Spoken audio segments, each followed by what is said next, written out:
Welcome Yeah. to our first interview inside the Freedom Online Connect group. We want to get some content for some people, but tell us a little bit about you and your story, and how did you get to founding Pondering Christianity? Yeah. First off, it's obviously a great pleasure to be here. So I'm super psyched about this. And Mike and I, we've been working on getting this up and running for a while now. So I'm excited to see what we can bring to you guys.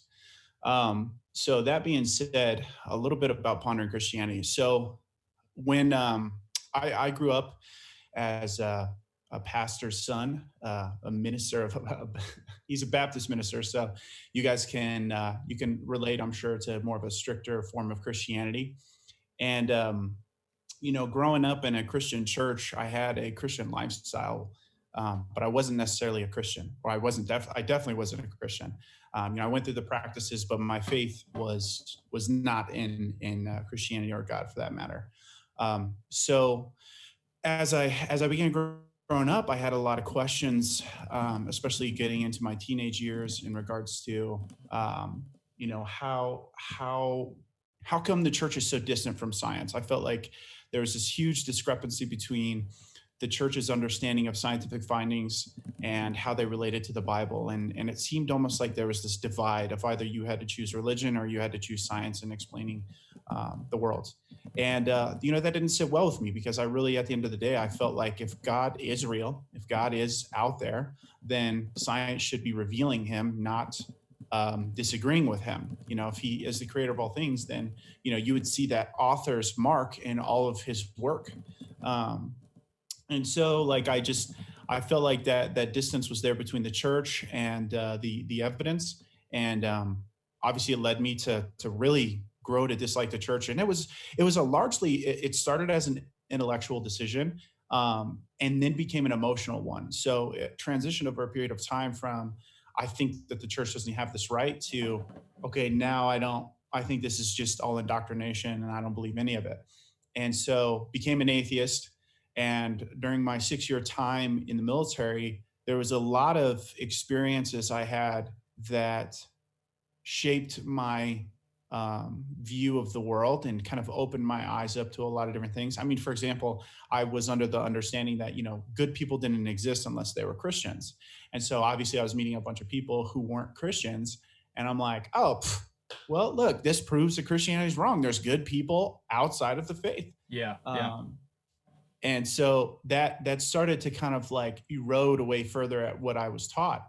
But over time, I just couldn't shake the idea that all of this was here by accident. I just could not get my head around that one thing. Hmm. And that began to prompt me to look into it, for a long period of time. And this is something we'll probably talk about further into the conversation about emotional decisions to pursue Christianity, or any faith for that matter. But for the longest time, I was intellectually lazy about the whole thing. I was sure that there were answers or explanations out there. I just chose not to go look for them, and that's what a lot of people do.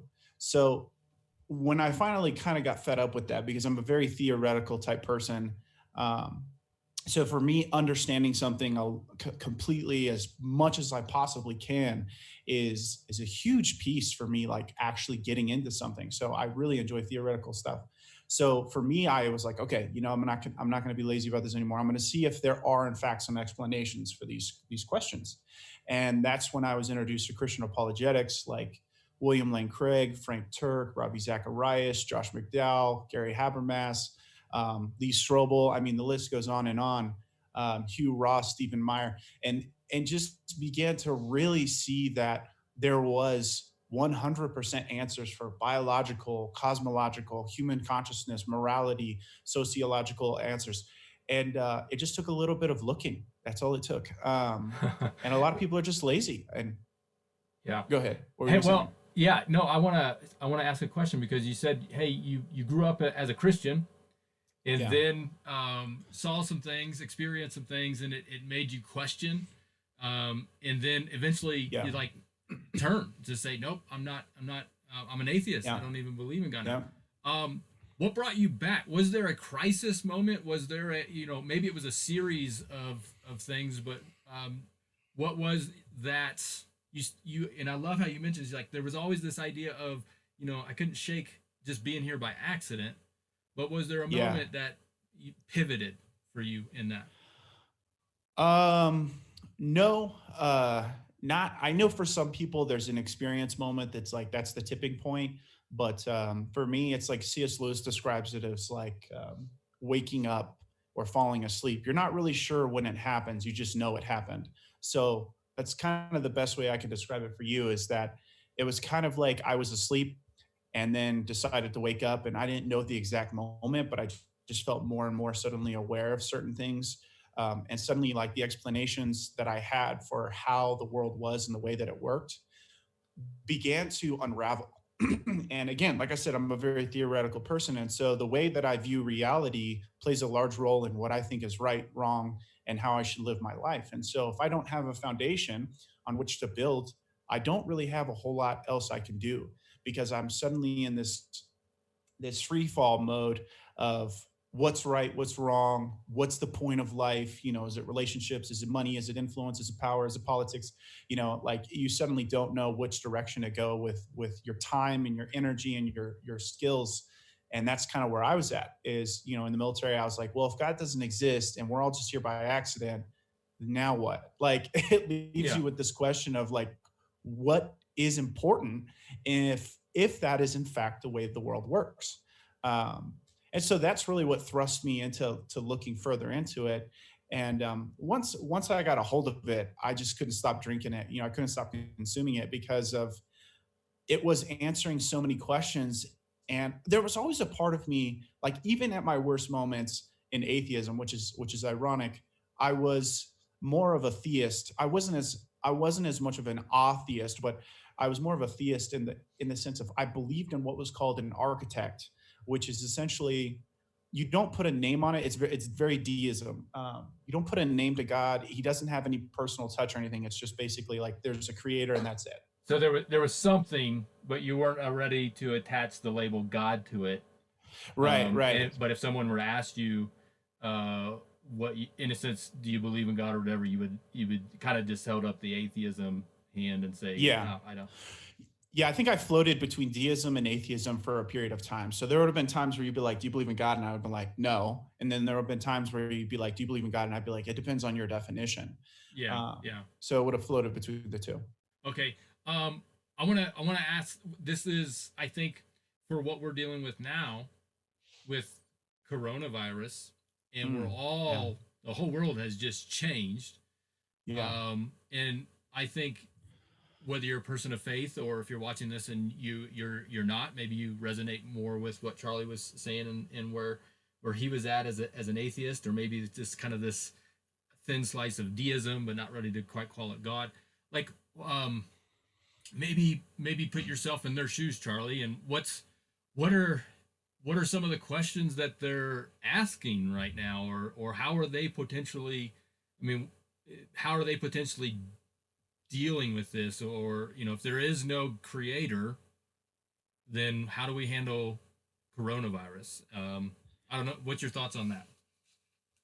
yeah. No, that's actually a very excellent question. It seems like a simple one, but it's actually extremely deep and very, very important because in times like this, in times like this, where you see a mass amount of bad, if you want to just keep it simple, if you see a lot of bad happening, for instance, coronavirus, I mean, is causing the majority of the concern is lying within the fact of its potent ability to infect so many people, and then in that sense, 5% of them are dying, 5 to 3% depends on what numbers you look at. But you say, okay, that's a lot of people dying. And so I think it immediately prompts the question of if God is a loving God, if God is a all loving, all goodness God, why is something like this happening? And so what I think is going to continue to happen is you're going to continue to have atheists almost you're going to see atheism continue to rise. I think from this experience because of the fact that this only further reinforces what a lot of atheists like to use is a moral argument against God of basically saying, okay, if God is an all loving God, let's assume he is, then there wouldn't be evil in the world, which that's a weak premise, but nonetheless, they're going to use that. And then they're going to say, so therefore, because coronavirus is killing people and so many people are dying, of a death and poorly timed death, then God isn't real. So I think that the largest pressing question you find is that people are going to really hold on to the fact that evil is happening, and therefore God can't be a loving God, or at least not the God of the Bible. Okay. So, so what then? Because I think for myself and even a lot of other people, we may say, well, I disagree, but we don't necessarily want to get Yeah. in a debate. And this is where I love Right. pondering Christianity. You're very relational. So you're not afraid Yeah. of that question. You actually say, if you get into your channel and watch it and you lean into this stuff. And Oh yeah. so, um, and it's not like, oh, well, here's the Bible. And, you're not into, I mean, you're a Christian, but you're not Read like, this oh, just, yeah, verse. yeah, and this is going to change your life. You're into Yeah. like, okay, that's the starting point. Now let's have a conversation. Let's Yeah. Yeah. ask some Absolutely. questions. So help us. Just how do we approach that, even with our own dialogue, our inner dialogue, because we're having that as Yeah. well, and then 100%. to be able to slowly take a next step in that conversation. Because for a lot of us, that would just shut the conversation down. We're done, and it's over. Yeah.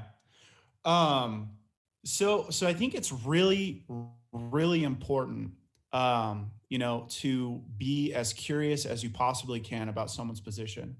So if someone says something along the lines of coronavirus is killing a lot of people and this is really bad and therefore a loving God doesn't exist, you can't just let them say that and leave that hanging. What you have to do is be genuinely curious, not invasively curious, like, what do you mean by that? You want to come at it from the sense of like, hey, what do you mean by that? Like, I'm really curious about what you just said. How does that how did you come to that conclusion? What evidence do you have for that? And so when you ask these open-ended questions, it allows you to genuinely explore this person's worldview and find that they're really stealing from God, like a morality of what's right and what's wrong. I mean, at the end of the day, if you want to sum this up in a quick conclusion, it's like, look, if we're all here by accident and disease and evolution are really the way that we're improving, you could say that this is really good for the human race. But of course, no one would say that. And Yeah. so, in that sense, they are borrowing a moral right and wrong from Christianity, so that life is preferred to death and that disease isn't okay and that we don't want people to die from disease and it's not okay to cure the human population of the weak ones, right? Like life has value everywhere it's at. So there's a lot of underlying premises that they're not talking about when they make those kind of statements. But all you have to do is ask them to open up the hood of the statement they just made. And then you'll suddenly start finding all of these assumed premises for their arguments of like, well, there is a moral standard of right and wrong and good and life is preferred to death, and they're borrowing a lot of that stuff from Christianity. And so you can then begin to have the conversation with them of where they're kind of getting it from and just explore it, like let them build it for you. Okay. The Oh, best thing you can do is go ahead. well, yeah, that's what I was hearing you say. Like, what I hear you saying is just don't defend, ask. No. A- Just, Yeah. and asking, the asking is not of, oh, I got a superior position than you. You Yeah. are actually trying to understand, which means I'm trying to build a relationship with you. There's obviously, Right. I have my beliefs, you have your beliefs. I want to better understand where you're coming from. And when you Yeah. create some understanding, you actually create some relationship. So when the time comes to speak or whatever, you actually have some foundation to stand on. So the idea of Oh yeah. people don't care what you have to say until they know that you care. Like your question's just more of care and understanding. Oh yeah. Yeah, and that's the key piece, is to come from a place of, Christianity calls us to be loving and humble individuals. And so for you to go to someone and be like, you're wrong, is like, especially if you do it in that kind of immediate abruptness, you're gonna push someone the wrong way, and that's not going to come across very humble, and that's going to immediately torpedo your chance to give them anything. You see, the first rule in sales, right? And that's everybody selling everything all the time. So you're trying to sell them the idea so that they like it. Is you got to get someone to like you, right? It doesn't matter if what I say is true. If you don't like me, you're not going to listen to what I have to say. So that's the first rule, is you want to build a relationship with that person. And as a Christian, like, it's important to remember, right? God calls us to love everyone, even our enemies, most especially. And that's what differs Christianity so much from everything else, is that it's calling us to be loving on everyone, because everyone's an image of God. And so I know that's super hard. I'm not saying it's super easy, but what I am saying is that when you look at it from that angle, you should be coming to this person with a loving consideration of, hey, this person might not know, or maybe they've never really thought about these statements they make. And so it's important to challenge people, but do it from a position of genuine curiosity of, hey, have you ever explored that thought you just threw out there a little bit further? Okay, and you want to kind of explore that with them, like take that journey with them, because Yeah, as you said, in 100%. your journey, you were spiritually lazy. You didn't explore it Yeah. out, and when you explored it out, Yeah. oh well, then now you start to question and think. Um, what could be a goal? Because most likely these conversations are going to happen, if they happen, which is going to be rare. We can talk about that in another episode, for how to look for these hooks and steer it or ask a question, or maybe you can even Hmm. allude to a little bit of that here. But I'm really kind of looking for, Sure. what am I trying to leave this conversation? Because sometimes you're like, I don't want to push too far. Yeah. At the same time, I don't want to just, oh yeah, and go on my way. Yeah. Is there anything that I'm kind of want to leave them with? Yeah, you were hitting hard there, Mike. So yeah, you definitely want to, as Greg Coco puts it, leave a stone in their shoe. You're not going to immediately convert anyone. Like, just get that out of your head right now. What you're doing is you're gardening, or you're what you're trying to do is, when you have a conversation with someone, you're not looking to unravel their entire worldview. That's not good for you. That's not good for them. What you want to do is you want to try to tackle one topic and then explore that topic fully. And trust me, if you explore the topic fully, it's going to have some weak points that are exposed. Like, it's going to, and people are going to realize how much they don't know about something. Like, legitimately, they don't know about something. Um, so you just have to be really curious and ask these questions of, how did you come to that conclusion? What do How you did mean you? by that? And where? How did you come to that conclusion? What do you mean by that? And what evidence do you have for that? So those are the three tactics explained by Greg Kokel in his book Tactics, to really help you explore someone's idea process. And it's going to expose the entire underlying structure for me making a statement like, well, if God existed, then coronavirus wouldn't be happening. Well, there's a lot of assumptions I'm making when I say that. So it's important for us as a Christian, for first and foremost, you need to be very understanding for someone, because that is a complexing topic. Like, you genuinely need to think about it as a Christian, like, why is that happening? If God is a loving God, why is that happening? Because you're going to be better at having a relationship with God and Christ through that understanding. So this person's going to ultimately help you in your relationship, but you Oh, I have to have love the that. I patience love to that. hear them out. So you really have to go at it with an open mind, because the way I see it, again, I am a big believer in God exists. He is truth. Truth should reveal God. And so I'm always on the exploratory path of, where's the truth at? And so when someone claims they got it, I'm like, all right, let's see it. Like, let me see what you got. Like, let's see if it's going to stand up to some questions. And like, I'm doing it because I'm genuinely curious. And so that's a gift I've been given by God, to just, I have a very, very curious mind when it comes to these questions. And so it's easy for me. And I know some people, you have to fight the urge to get offended. You really, really do. Because the Oh yeah. moment you get offended, you're going from an intellectual conversation to an emotional conversation. And when you make that transition, you're playing by different rules suddenly. So you really want to keep it in the intellectual grounds as long as you possibly can, because that's where you're going to actually make progress. Yeah. Well, and most of us have a very um, deep personal connection tie Yeah.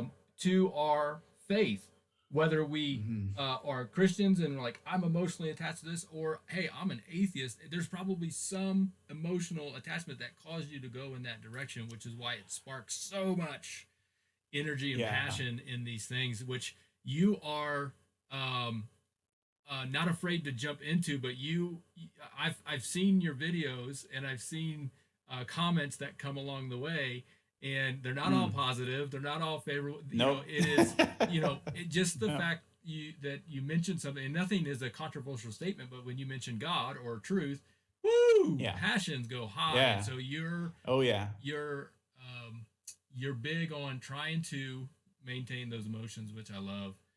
Um, Yeah. Well, you gotta manage that. You really do. Because the moment someone gets angry, I'm telling you now, you've lost. Like you have to, the moment you make someone mad, you have to back off because they're gonna get mad. Like they're gonna get mad eventually. And you just have to feel that moment of you're pressing a little bit too far because you gotta remember you're talking about the underlying structure, right? You have structures of reality, right? Of like God exists, therefore life is valuable, therefore I can't kill people to get good stuff. And so like you start building it up, right? But for an atheist, they have a completely different structure from you as a Christian. So the moment you start undoing that entire thing, you're causing this person to free fall in the reality that they've come to understand. It's kind of like waking somebody up from the matrix. So that's a shocker of an experience. If you haven't seen The Matrix, you should go watch that. That's basically what you're doing to someone. So you have to bear that in mind that you can't just pull out that key Jenga block and watch this whole person's worldview come crashing down and then walk away and be like, see, I told you it was weak. You have to be there ready to yeah, catch that and be like, look, I've got a solution for you that can hold up to these questions, that can hold up to these the evidence, and kind of go from there with it. But yeah, again, you don't put yourself in a position where you're making all these positive statements like God exists and he loves you, because now you're putting yourself in a position of the atheist is gonna be like, prove it, prove that. And so a lot of people are not prepared for that question. And that's fine. That's fine. Like you want to explore their view because it's going to help you be a better Christian to understand where that atheist is coming from. And the reality too is that everybody's different.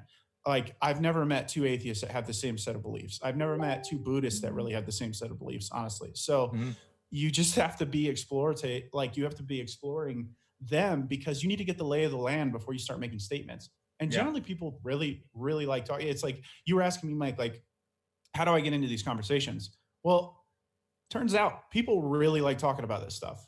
Like really, really like talking about this stuff. And you'd be surprised. Like you just start with some common conversation. You'd be like, "Hey, where do you guys go to church? Or are you guys religious at all?" Or you just start with a very open, vague question of, I'm thinking about it, and I think the church has definitely a lot of things it needs to improve on, and when it comes to intellectual arguments, and people love that. People yeah, absolutely love that. yeah. So, and I go ahead, Mike. Well, I'm finding the same thing. I mean, we're pastoring a church plant, and the what I'm learning in some of the recent research and just in my conversations and people at Freedom who are reaching out, same thing. A lot of people are open to God. They're open to Yeah. conversations. Now, are they going to be Right. jumping in and being pastors or mission? No, it's a No. slow process, but they're open. Very slow But process. Yeah. for a lot of us, we think of the most angry atheist person in our mind in whatever arguments they have, and we think, oh, that's the majority of people. They want nothing to do, and we shrink back. When No. actually, that's Those a are. very small percentage of people, um, and Yeah. we still love them, and we still want to build a Yeah. relationship with them and dialogue with them. But at the same time, the majority of people are open. In fact, the stats that I'm looking at say about a third of the people would be open to going to church. Maybe not now Mm. because going to church we can't do that, but they would be open Yeah. to Not attending the currently. church. Back in the like last week, they would have gone if they just had a personal invite. Yeah. They would be open. In fact, even going regularly. And if you think a third of the population, and this is United States, that's a Mm. lot of people who are waiting on an invitation. So I Yeah. like the idea of building relationships. I see a comment in here from Martha saying, the question is, so making it more about religion or making it more about relationships, not religion, right? Um, and so that's my question for you, but just to kind of wrap that up, that's what I'm hearing is a big, big first step. Yeah. Yeah. So that's the key piece to remember is you have to remember this. Okay. Like when you ask that third or half, or even I would say probably 2/3 of atheists, like why did you stop going to church? Why don't you like Christianity? The first thing they're going to cite to you is a terrible experience they had with a Christian or with a church. And so that's generally what's causing them to accept atheism, just like it was for me. It wasn't an intellectual decision of like they saw a study that says God can't exist. It was like they had an emotional experience with a Christian who wasn't necessarily showing them the love of Christ, right? And they're like, well, if this is what Christianity looks like, I want nothing to do with it. And therefore, I'm an atheist. And then they go to seek out intellectual books on atheism and, Richard Dawkins and the God delusion. And of course, all these famous atheists, they're going to go and look that stuff up, and then suddenly, like, people are going to pick a position they want to have, and then once they have that position, they're going to go research information to get to that. It's called presuppositions. So like, you have to be guarding against presuppositions with yourself of like, am I trying to make evidence stack up to support my worldview, or am I interpreting the evidence to be to deter? Am I interpreting the evidence as holistically as I possibly can, or am I being very favorable in the way that I interpret it? And so they think a lot of Christians are doing that. So you have to guard against that yourself as a Christian, to be, again, truth is on your side as a Christian, right? God exists, therefore these things reflect him. So you got to keep that in mind. And that's why, like, that's your secret to not getting angry, is they're getting angry because they're struggling, right? Like, when I don't know intellectually what to say, I'm going to get pissed. I'm going to get emotionally mad, because that's the best way to shut down the conversation, is I just have to get super angry. Nobody wants to play the game with me anymore. Mm-hmm. And when it gets to that point, you just got to back off. But know that truth is on your side, and you just sit there calm and collected of like, that's interesting. How did you come to that conclusion? Because you know that the truth is eventually going to come out, and they're going to give you a foothold to talk to them about God and Christianity and the existence of, et cetera, et cetera. You work your way through it in tiers based off of where that person's at. And that's one more thing I wanted to say, is that there's no one single formula for anyone. Everyone is uniquely different. And honestly, I really like that, because that allows every conversation to be unique in its own right. So you got to enjoy that. And again, that's why you want to get the lay of the land, because everybody is a little bit different. Yeah, for sure. Well, listen, Charlie, we're about at the 30-minute mark. I want to honor your time and our time. I want to say thank you so much for joining in. But before you guys go, Charlie, you got a channel. Tell us about this channel. What's happening, and how do I put the link in there. Talk, please. Let us know what about it. Yeah. So in Pondering Christianity, my goal is to try to take these complex topics and break them down into 5-minute whiteboard videos, for the sake of keeping it simple for you and for I. But the first thing I had an issue with when doing apologetics or learning apologetics was the complexity of the arguments and the points. And it's really difficult to talk about, all the complexities of morality or cosmology or biology with someone. And so it's just easier to try to simplify them down into easier arguments. And so that's what my goal is with the channel, is to kind of bring these topics down to a chewable, bite-sized level, so that people can consume that and get the conversation up and rolling. And really all you're trying to do is plant the stone in someone's foot. And if you don't know, if they're like, hey, I want complex, full theoretical answers to biology, for example, like evolution, then you can turn them to a resource of, hey, this guy's an expert, Stephen Meyer, this guy's a great expert, you should go read Darwin's Doubt or something like that. You don't have to be the expert in the category. You just got to know enough to get a foothold to get this person curious. And then once you do that, then you have resources to send them to, for them to go all the way in. Like myself, I just needed someone to open the door, and then God will walk through with an expert in the field and give them a book, and they'll be like, look, if you really want to know everything that's going on, just read this book. That's awesome. That's awesome, Charlie. Well, thank you guys. Thank you guys for joining us online. I'll follow up on the comments later. Continue to ask questions on here. We are going to post a website where, Charlie, we're going to do this again. And dive deeper into other topics. For now, go to his YouTube link. I put it on there. Subscribe to his channel. The whiteboards are awesome. They're 5-minute downloadable chunks. They're a lot of fun. You're going to like them a lot. Charlie Mitchell, founder of Pondering Christianity, joining us on Freedom. Thank you so much, man. And we look forward to seeing you guys soon. Yeah, man. Thanks for the opportunity. And, you guys keep pondering. All right. Bye-bye. All right. See ya. I just want to say thank you so much for taking the time to listen to the message today. I hope you felt inspired to take your next step of faith with Jesus. Just a couple next steps that you can take coming out of this. One, leave a review or a comment or share this message. That really does spread the message further and faster when you do that.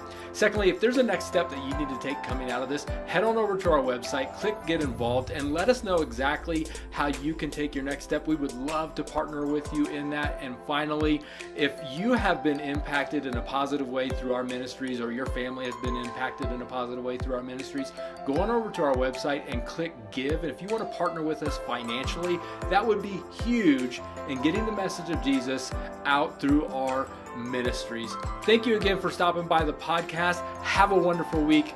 God bless.